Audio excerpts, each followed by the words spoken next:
जी नमस्कार, मैं हूं शैलेंद्र सोलंकी। स्वागत करता हूं मैं आपका आपके अपने YouTube channel learn with Shailendra में। तो साथियों, सीटेट 2025 के लिए हम लोग प्रैक्टिस कर रहे हैं ईवीएस की। ईवीएस में आप लोग को कंप्लीट करा चुका हूं। क्लास 3, क्लास 4 का 2 वीडियो है। क्लास 5 यानी एनसीईआरटी की बुक्स में आप लोग को कंप्लीट करा चुका हूं। पहले लाइव सेक्शन में जाकर या प्लेलिस्ट में जाकर पहले आप उन वीडियोज को देखिए।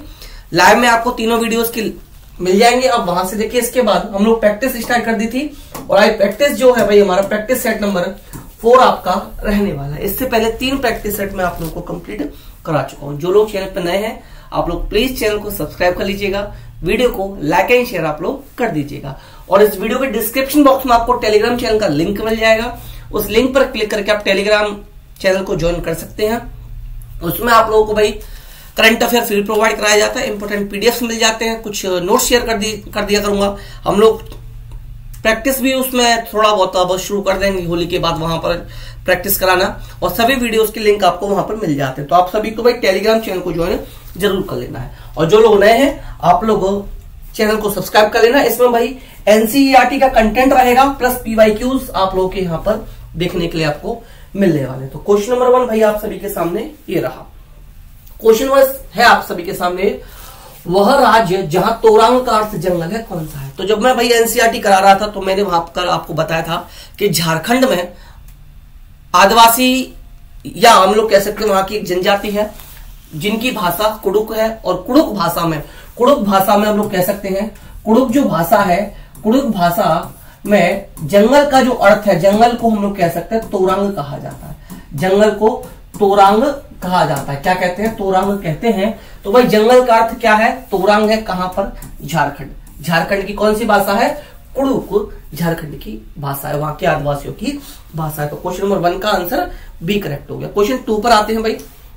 क्वेश्चन 2 काफी इंपोर्टेंट है। मैं हर वीडियो में एक क्वेश्चन ये शामिल करता हूं और एक क्वेश्चन यहां से और डायरेक्शन से 100% पूछा जाएगा कि दिल्ली की टूरिस्ट गाइड में एक मानचित्र दिया गया है। इस मानचित्र के एक कोने पर लिखा है पैमाना 1 सेंटीमीटर इक्वल 990 मीटर, यानी कि 1 सेंटीमीटर इक्वल जो है आपका पैमाना 990 मीटर है। तो आपको क्या बताना है? यदि इस मानचित्र पर किन्हीं 2 स्थलों या स्थानों के बीच की दूरी 21.2 सेंटीमीटर है, तो इन 2 स्थानों के बीच की वास्तविक दूरी कितनी है?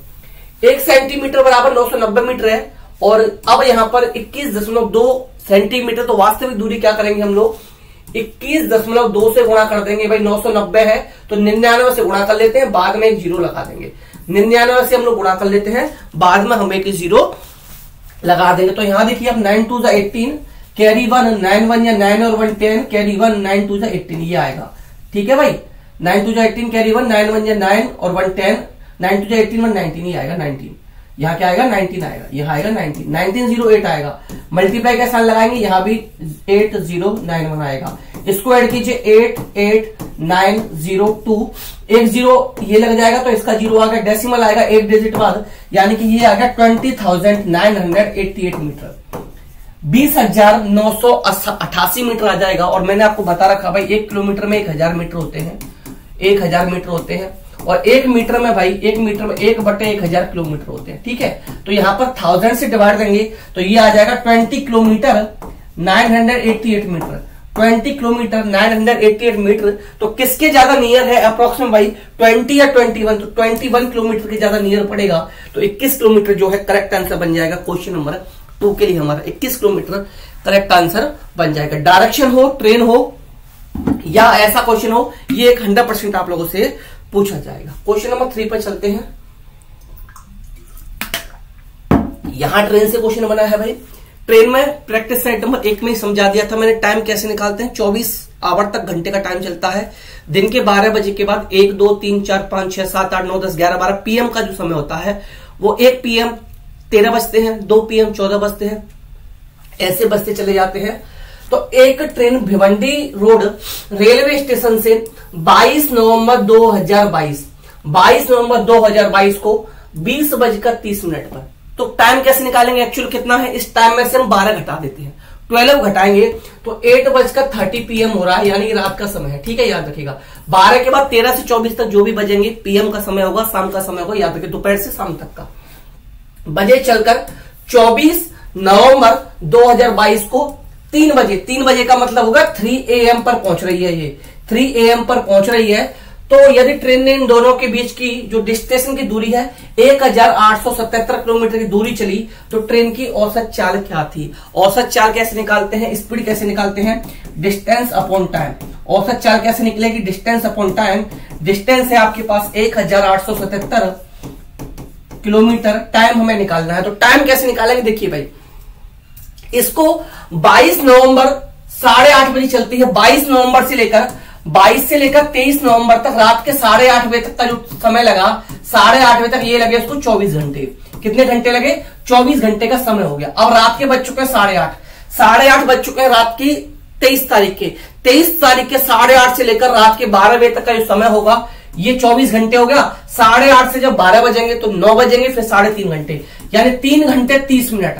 3 घंटे 30 मिनट का समय और हो चुका है। रात के बज चुके हैं 12। अब 12:01 होते ही आपकी डेट स्टार्ट हो जाएगी 24। क्या स्टार्ट हो जाएगी? 24। तो 24 को 3 AM पर पहुंची है, तो 3 AM तक शाम कितना होगा भाई? 3 घंटे। तो 3 घंटे इसमें और प्लस कर दो, तो 24 घंटे, फिर 3 घंटे और फिर 3.5 घंटे, तो टोटल हो जाएंगे 30 घंटे 30 मिनट। 30 घंटे 30 मिनट को हम लिख सकते हैं 30.5 या 61/2। 61/2, तो इसको लिख देंगे हम भाई 61/2। 61/2 लिखेंगे। जब हम इसको सॉल्व करेंगे भाई, तो 62 दशमलव कुछ आंसर आएगा। 62 कुछ पॉइंट्स में आंसर आएगा। डिवाइड में टाइम वेस्ट नहीं करूंगा, तो करेक्ट आंसर जो बनेगा भाई option number D, correct answer बन जाएगा option number D. 62 kilometre per hour. तो टाइम निकालना भाई, आप उम्मीद करता हूं आपकी समझ में आ गया होगा। फिर भी कोई दिक्कत आए तो आप कमेंट करके टाइम निकालना सीख सकते हैं। प्रैक्टिस 1 से लेकर प्रैक्टिस 4 तक 4 सेट है, चारों में के क्वेश्चन डाला है। हर बार डालूंगा क्योंकि मुझे पता है यहां से एक क्वेश्चन आएगा। इसकी प्रैक्टिस होना आप लोगों को बहुत ज्यादा जरूरी है। क्वेश्चन नंबर 4 पर आते हैं। क्वेश्चन नंबर 4 भी डायरेक्शन से है, और डायरेक्शन से एक क्वेश्चन आना ही आना है। डायरेक्शन से एक क्वेश्चन आना ही आना है। और डायरेक्शन में आप लोग को एक चीज सबसे पहले समझा चुका था कि आपको ये पता होना बहुत ज्यादा जरूरी है। ये पता होना आपको बहुत ज्यादा जरूरी है भाई। ये होता है ईस्ट, ये होता है वेस्ट, ये है नॉर्थ और ये है साउथ। ठीक है, तो ईस्ट यानी कि पूरब हो गया, ये पश्चिम हो गया, ये उत्तर हो गया और ये दक्षिण हो गया। ठीक है, ये हो गया। इसके बाद हम लोग करेंगे, इसमें एक कलर डाल देता हूं, ये नॉर्थ ईस्ट हो जाएगा।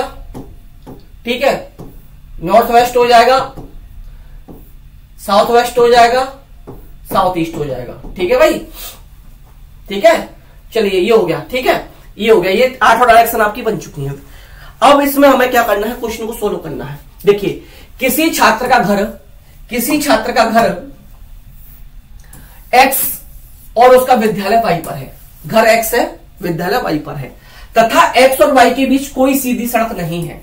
अतः विद्यालय पहुंचने के लिए वह छात्र पहले A पर जाता है, जो X के ठीक दक्षिण में 60 मीटर की दूरी पर है। दक्षिण कहां है भाई? नीचे है।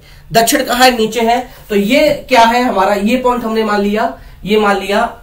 पहले पहुंचने के लिए पहले छात्र A पर जाता, कहां से? घर से। तो ये घर है, घर से गया कहां पर? दक्षिण में। तो दक्षिण में है तो नीचे आएगा, 60 मीटर चला, नीचे आएगा 60 मीटर चला और A पॉइंट पर पहुंच चुका है। A पॉइंट पर वो पहुंच चुका है। इसके बाद वो क्या करता है? 60 मीटर की दूरी, फिर वो B पर जाता है। B पर जाता है जो A के ठीक पूरब में है। A के पूरब में यहां जाता है, B पॉइंट आ गया, और B पॉइंट भाई 60 मीटर की दूरी पर है। अब वो B पॉइंट पे आ चुका है। किस पॉइंट पे आ चुका है? B पॉइंट पर वो आ चुका है। इसके बाद वो क्या करता है?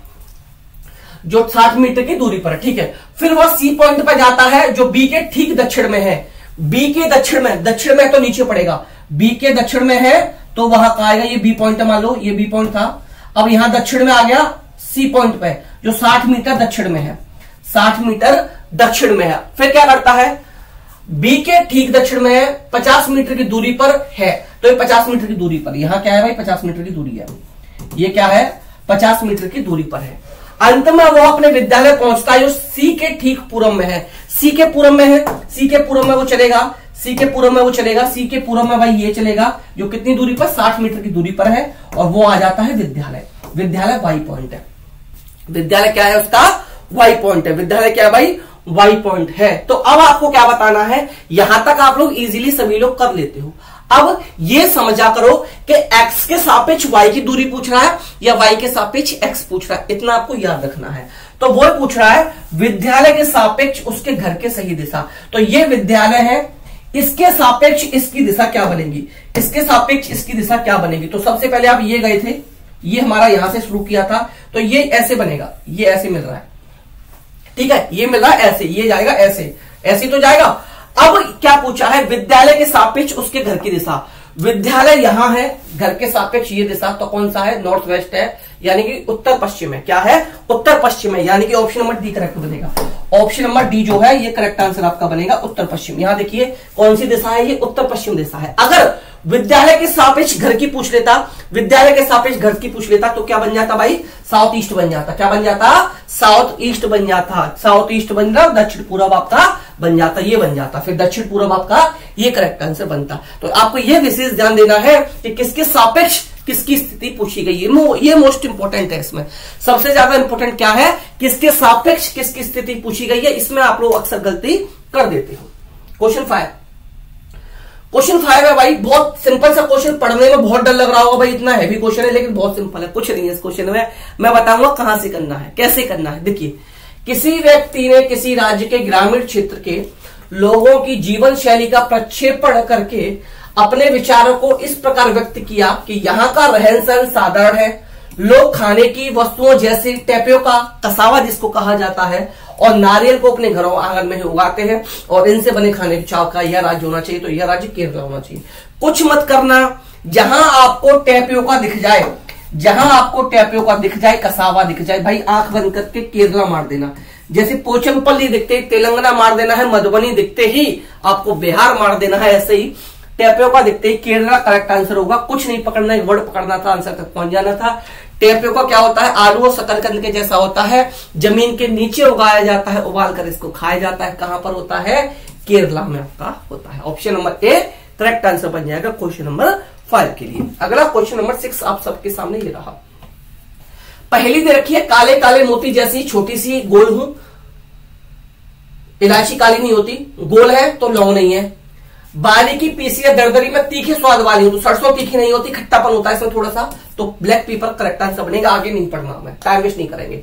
निम्नलिखित में से मच्छरों द्वारा फैलने वाले 2 रोगों का युग्म, ये जब मैं एनसीईआरटी पढ़ा रहा था मैंने बार बार कहा भी था इससे रिलेटेड क्वेश्चन आएगा, प्रैक्टिस में रिलेटेड क्वेश्चन कराऊंगा। तो मलेरिया और मियादी बुखार वहां नहीं था, चिकनगुनिया और डेंगू मैंने बताया था इससे रिलेटेड क्वेश्चन है। जिन्होंने मेरे 5th क्लास का वीडियो देखा होगा, 5th क्लास में मैंने पढ़ाया था भाई, मुझे अच्छे से याद है 5th क्लास में क्वेश्चन था। तो चिकनगुनिया और डेंगू, यानी कि ऑप्शन नंबर बी जो है करेक्ट आंसर इस क्वेश्चन के लिए बन जाएगा, ऑप्शन नंबर बी। अगला क्वेश्चन पे चलेंगे भाई। क्वेश्चन नंबर 8 आप सभी के सामने है भाई। झूम खेती से अभी अभी पढ़ा कर आया था भाई, झूम खेती से 5th क्लास से भी रिलेटेड है। झूम खेती, झूम खेती भी 5th क्लास से रिलेटेड है भाई, कि मिजोरम में की जाने वाली झूम खेती के बारे में नीचे दी गई कथनों पर विचार कीजिए। ठीक है, आपको बताना है कौन सा सही है, आपको बताना है कौन सा भाई सही है। एक फसल काटने के पश्चात उस भूमि को खुला छोड़ देते हैं, उस पर कुछ वर्षों तक कुछ भी उगाया नहीं जाता। बिल्कुल सही स्टेटमेंट है भाई, ये बिल्कुल सही स्टेटमेंट है। ठीक है, कुछ वर्षों तक फसल उगाने के बाद दूसरी फसल के लिए कुछ गैप देते हैं। इस भूमि पर उगने वाले बांसों को, खरपतवार को काट कर जला दिया जाता है। बिल्कुल सही है भाई, उखाड़ा नहीं जाता, काट कर जलाया जाता है। जो राख बनती है वो राख भाई एक खाद का काम यहां पर करती है। इसके पश्चात बीज बोने से पहले इस भूमि को गहरा जोता जाता है। ये स्टेटमेंट गलत है। क्या है गलत, इसको गहरा जोता नहीं जाता बल्कि हल्का सा खोदा जाता है। अब एलिमिनेशन मेथड समझिए। एलिमिनेशन मेथड क्या कहता है भाई, जो जो रॉन्ग है उसे काट दो। सी रॉन्ग है तो सी किसमें, ये ऑप्शन कट गया, ये ऑप्शन कट गया, ये ऑप्शन कट गया। ये है एलिमिनेशन मेथड की ताकत। एग्जामिनर कहीं ना कहीं आपको हिंट देता है, ट्रिक देता है कि बेटा इतना टाइम वेस्ट करने के बजाय शॉर्ट में कर सकते हो, तरीके से कर सकते हो अगर आपने प्रैक्टिस की है। इसलिए बोलता हूं मेरे नोट्स ले लो, इसलिए बोलता हूं भाई नोट्स ले लो। नोट्स के अलावा PYQs ले लो, PYQs के अलावा प्रैक्टिस सेट ले लो। भाई क्या समझ लो कितने के होंगे, कुछ नहीं भाई, ओनली ₹99 में है। सब कुछ 99 में मैं दे दूंगा। कैसे मिलेगा, मेरा नंबर है 9808347403। इस नंबर पर मैसेज कीजिए। कंप्लीट सीटेट के नोट्स, प्रैक्टिस सेट, PYQs मिल जाएंगे 99 में पेपर 1 के लिए, 99 में पेपर 2 के लिए, दोनों के लिए लेते हो 149 में मिल जाएंगे। ठीक है भाई, 149 में मिल जाएंगे। तो देखिए यहां तक हो गया। नेक्स्ट देखेंगे तीसरा ऑप्शन गलत है तो ऑप्शन काट दिया, आंसर पे तो हम पहुंच गए, ए बी ई करेक्ट है। फिर भी पढ़ के बताता हूं, रासायनिक उर्वरकों और कीटनाशकों का उपयोग आवश्यकता अनुसार किया जाता है, ये ऑप्शन भी रॉन्ग है। मैंने बताया था कीटनाशक का प्रयोग नहीं किया जाता, रासायनिक उर्वरकों का प्रयोग नहीं किया जाता। जो राख बनती है पेड़ पौधों घास को जलाकर जो राख बनती है वही खाद का काम करती है। ऑप्शन डी ई करेक्ट है। एक ही खेत में भिन्न भिन्न प्रकार की फसल जैसे मक्का, चावल, मिर्च और सब्जियों को उगाया जाता है, तो ए बी ई करेक्ट था, यानी कि ऑप्शन डी करेक्ट था, यानी कि ऑप्शन डी करेक्ट था। नेक्स्ट क्वेश्चन आप सबके सामने, क्वेश्चन 9, निम्नलिखित में कौन सा एक अपनी मादा को उसकी गंध से कई किलोमीटर दूर से पहचान लेता? रेशम की तू धरती पर चाहे जहां भी रहेगी तुझे तेरी खुशबू से पहचान लूंगा। कई बार आपको बता चुका हूं, कई किलोमीटर दूर से अपनी मादा को यह पहचान लेता है। क्वेश्चन नंबर 10, उस शहर को चुने जहां के अधिकांश लोग इलायची और बादाम डाला हुआ गर्म कहवा पीना पसंद करते हैं। बता चुका हूं भाई, कहां के लोग पीना पसंद करते हैं भाई? श्रीनगर के लोग। और श्रीनगर में क्या है भाई? डल झील है जिसमें शिकारा पाई जाती है। कनेक्ट किया करो, चीजों को कनेक्ट करके पढ़ोगे, कभी भी नहीं बोलोगे, कोई भी गलती नहीं करोगे, ठीक है। श्रीनगर इसका करेक्ट आंसर बनेगा।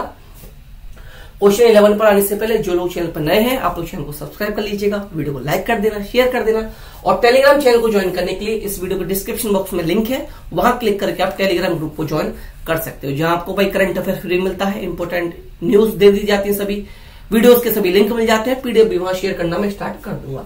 इस नंबर पर मैसेज करके आप भाई सीटेट के नोट्स ले सकते हैं। ₹99 में, सिर्फ 99 रुपए में आपको नोट्स मिल जाएंगे। पेपर 1 के, पेपर 2 के भी 99 मिलेंगे, दोनों के नोट्स आपको 149 में मिलेंगे।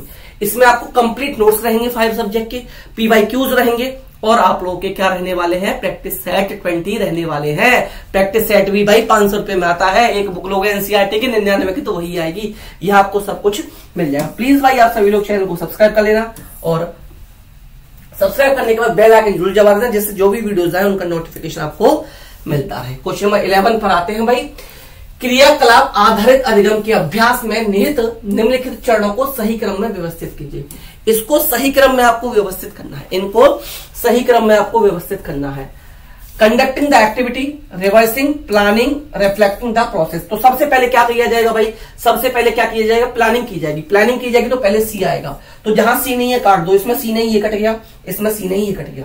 अब देखिए प्लानिंग के बाद क्या किया जाएगा? दोनों में ए है तो जाहिर सी बात है ए ऑप्शन आएगा, दोनों में ए है तो प्लानिंग आएगा। पहले प्लानिंग 1 नंबर पर हो गया, 2 नंबर पर कंडक्टिंग द एक्टिविटी हो गई, तीसरे नंबर पर प्रक्रम पर विचार और चिंतन किया जाएगा या पुनरावृत्ति की जाएगी, तो प्रक्रम पर विचार चिंतन 3 आएगा और 4 आएगा, तो डी बी, फिर आएगा डी, फिर बी, यानी कि correct answer option number A, यानी कि करेक्ट आंसर जो है ऑप्शन नंबर ए। थोड़ा सा दिमाग चला के करेंगे, दिमाग लगाकर करेंगे तो इजीली आंसर तक पहुंचा जा सकता है।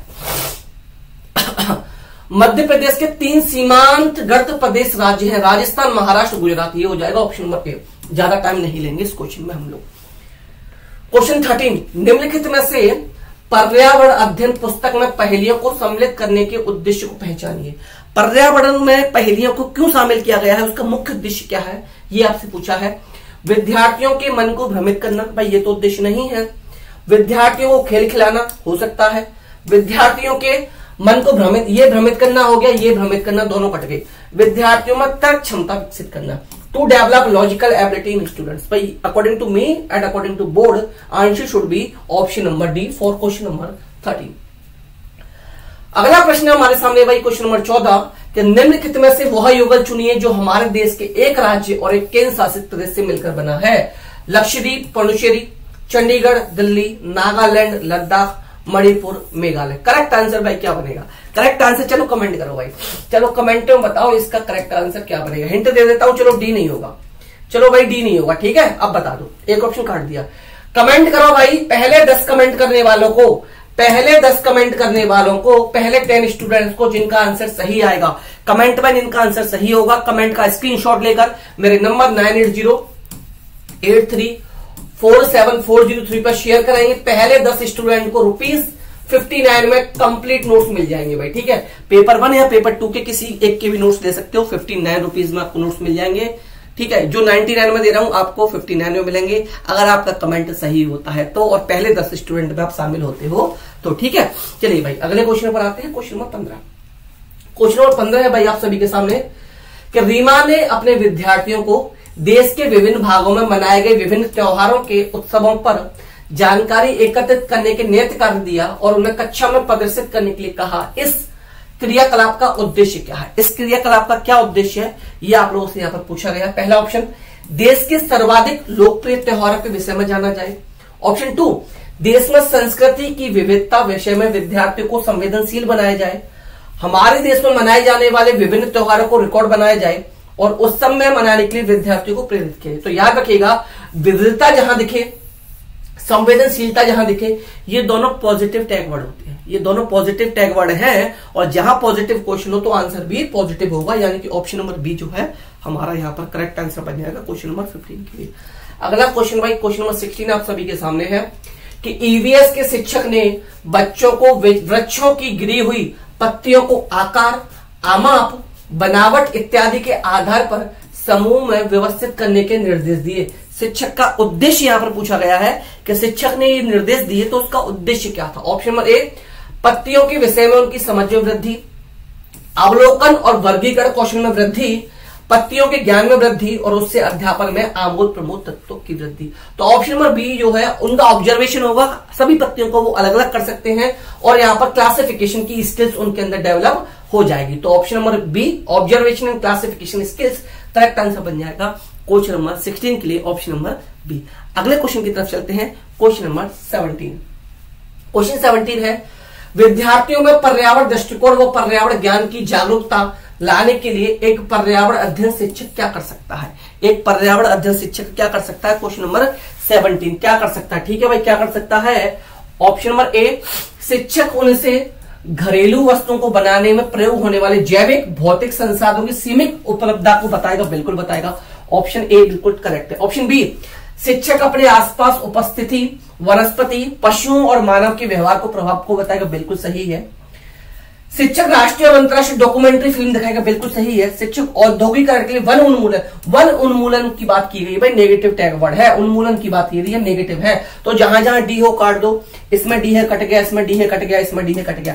जब आप वन उन्मूलन पढ़ लेते, इस वर्ड को ही टैग वर्ड बना लेते, अंडरलाइन कर लेते, डी नेगेटिव मिल जाता, तीनों ऑप्शन को काट देते, इजीली ऑप्शन नंबर बी पर पहुंचा जा सकता था। तभी मैं कहता हूं, ये कहता हूं सर इतना बड़ा क्वेश्चन थे, टाइम ही नहीं मिला, हो ही नहीं पाए। तो भाई practice makes man perfect, practice करेंगे तो ऐसे टैग वर्ड क्लिक करके अंडरलाइन करके विद इन 5 सेकंड में आंसर तक पहुंचाने का काम करूंगा। अगर मेरे साथ आप लगातार बने रहते हो तो सीटेट में वादा है 30 में से 30 दिलाकर रहूंगा, मैथ्स में वादा है 30 में से 30 आपको दिलाकर रहूंगा। लगातार साथ बने रहना है, जितनी मैं करूं उसकी आधी भी मेहनत आप कर जाएंगे। मटेरियल देना मेरा काम है, उसको रिवाइज करना आपका काम है। क्वेश्चन नंबर 18,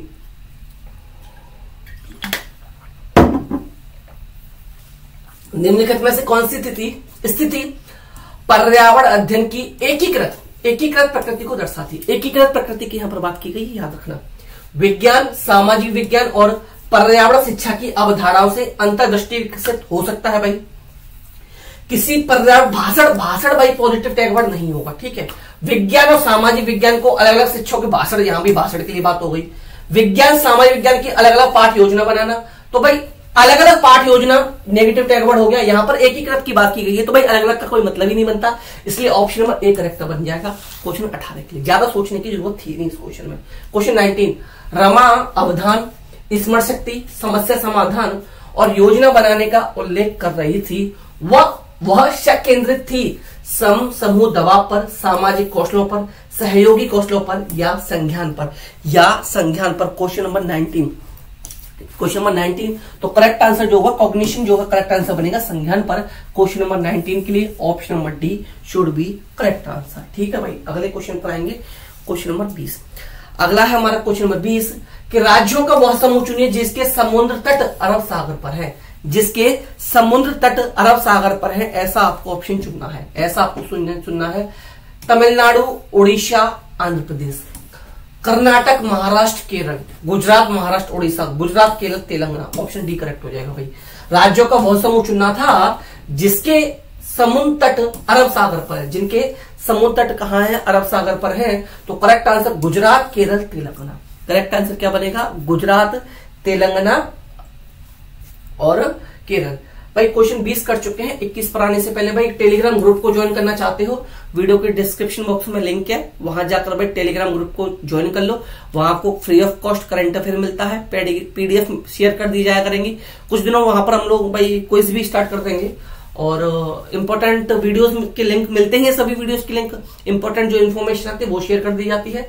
इस नंबर पर मैसेज करके आप सीटेट के नोट्स ले सकते हैं। ₹99 में पेपर 1 के नोट्स मिलेंगे आपको, ₹99 में ही पेपर 2 के नोट्स मिलेंगे। दोनों के नोट्स आपको 149 में मिलेंगे। भाई वीडियो को प्लीज लाइक कर देना, शेयर कर देना, और जो लोग चैनल पर नए हैं या जिन्होंने अभी तक चैनल को सब्सक्राइब नहीं किया है, आप लोग चैनल को सब्सक्राइब जरूर कर लेना भाई। और सब्सक्राइब करने के बाद में बेल आइकन जरूर दबा देना, जिससे जो भी वीडियोस का आगे नोटिफिकेशन आप लोगों तक पहुंच जाएगा। जो भी वीडियोस आएंगी उनका नोटिफिकेशन आपको मिल सके। क्वेश्चन नंबर 11 की तरफ चलेंगे भाई। क्वेश्चन नंबर 11, क्वेश्चन 21 संसाधनों की सीमित उपलब्धि को आप एक पर्यावरण अध्ययन शिक्षक होने के नाते अपने विद्यार्थियों को कैसे समझाएंगे? कैसे समझाएंगे भाई? क्वेश्चन नंबर 21 में पूछा है कैसे समझाएंगे। ऑप्शन ए, प्राकृतिक संसाधनों पर एक अच्छी सी पाठ्य पुस्तक के माध्यम से, प्राकृतिक संसाधनों का एक अच्छा व्याख्यान देकर, लेक्चर तो भाई नेगेटिव हो जाता है, किसी पर्यावरण विशेषज्ञ द्वारा भाषण भी नेगेटिव टैगवर्ड बनता है, कक्षा में बच्चों को कोयले का टुकड़ा दिखाकर उसकी भविष्य की उपलब्धता एवं उपयोग पर चर्चा करके। तो भाई करेक्ट आंसर ये बनेगा, रियल लाइफ से रिलेटेड आंसर हो गया, बच्चों की वास्तविक जीवन से जोड़कर यहां पर पढ़ाने की कोशिश की है। और प्राकृतिक संसाधनों की उपलब्धता के बारे में यही करेक्ट आंसर बनेगा भाई। 21 का डी करेक्ट बनेगा। 22, ईवीएस का शिक्षण अधिक प्रभावी होगा यदि, कब ज्यादा प्रभावी होगा? यदि शिक्षक क्या करे?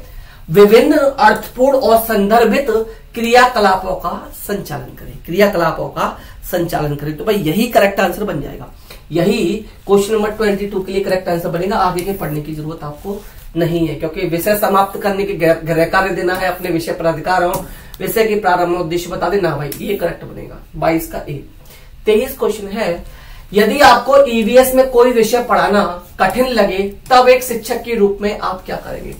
यदि ईवीएस के विषय में आपको कुछ पढ़ाना कठिन लगे तो आप एक शिक्षक के रूप में क्या करेंगे भाई? क्वेश्चन नंबर 23 में पूछा गया है।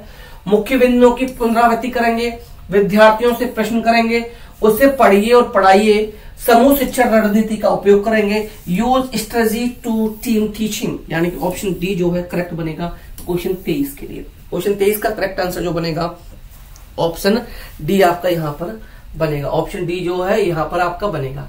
राष्ट्रीय शिक्षा नीति नेशनल एजुकेशन पॉलिसी 2020 पर मैंने कंप्लीट वीडियो बना रखा है, प्लेलिस्ट में जाकर देख सकते हो। क्वेश्चंस भी करा रखे हैं, थ्योरी भी करा रखा है। ऐसे ही एनसीएफ राष्ट्रीय पाठ्यचर्या की रूपरेखा नेशनल करिकुलम फ्रेमवर्क 2005 पर वीडियो बना रखा है, आरटी एक्ट 2009 पर वीडियो, सभी प्लेलिस्ट बना रखे हैं, वहां जाकर देख लीजिए। इंपॉर्टेंट है, 10 से 12 क्वेश्चन इन तीनों टॉपिक से आएंगे, 10 से 12 क्वेश्चन आपको इन्हीं 3 टॉपिक से देखने के लिए मिल जाएंगे, तो वहां देख लेना भाई। इनके अनुसार पर्यावरण अध्ययन को एक विषय के तौर पर किस समूह में स्थान दिया गया है? तो पर्यावरण भाई 3, 4, 5 में चलती है। एनवायरमेंट स्टडीज की बुकें क्लास 3rd, 4th, 5th में ये चलती है, तो ये करेक्ट आंसर आपका बन जाएगा। अगला है भाई क्वेश्चन नंबर 25।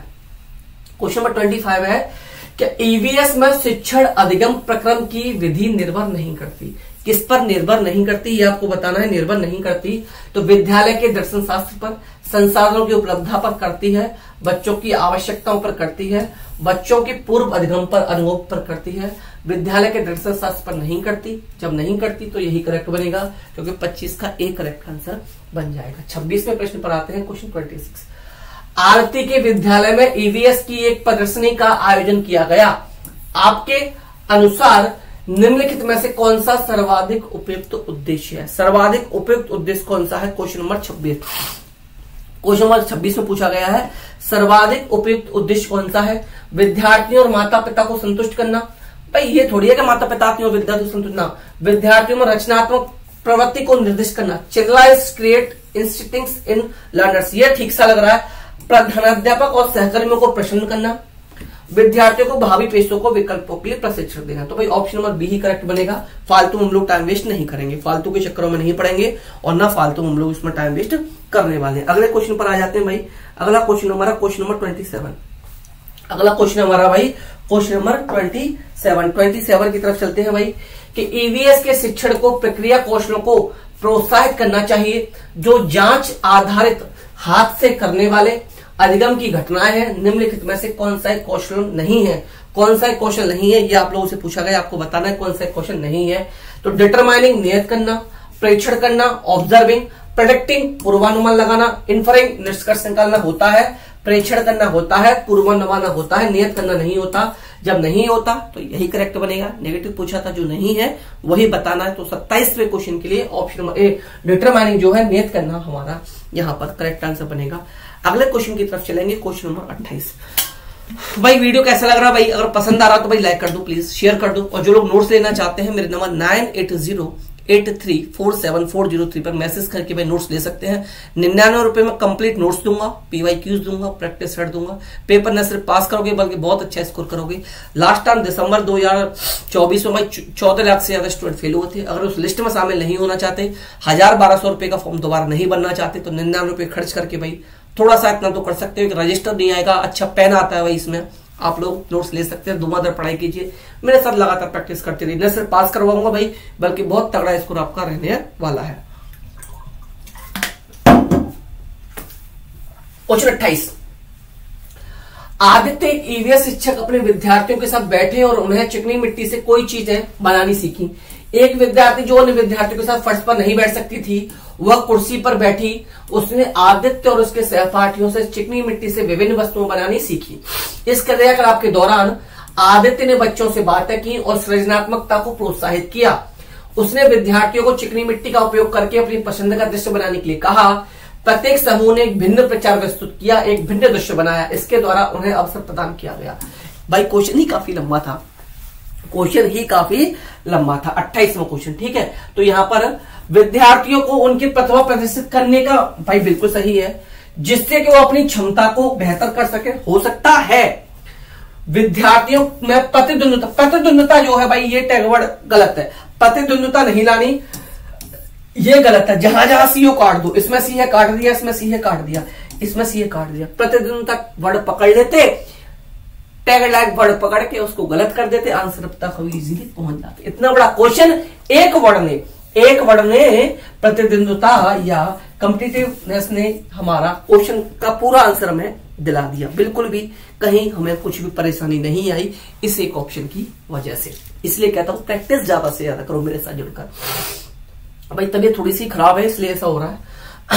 संसाधनों की सीमित उपलब्धता को आप एक पर्यावरण अध्ययन शिक्षक होने के नाते, ये भाई रिपीटेड क्वेश्चन है, मेरे साथ करा दिया। कक्षा में बच्चों को कोयले का टुकड़ा दिखाकर, कोयले का टुकड़ा दिखा, डी ऑप्शन था, मैंने शायद आपको बताया था, अगर याद हो तो मैंने बताया था कोयले का टुकड़ा दिखाकर, ये करेक्ट था।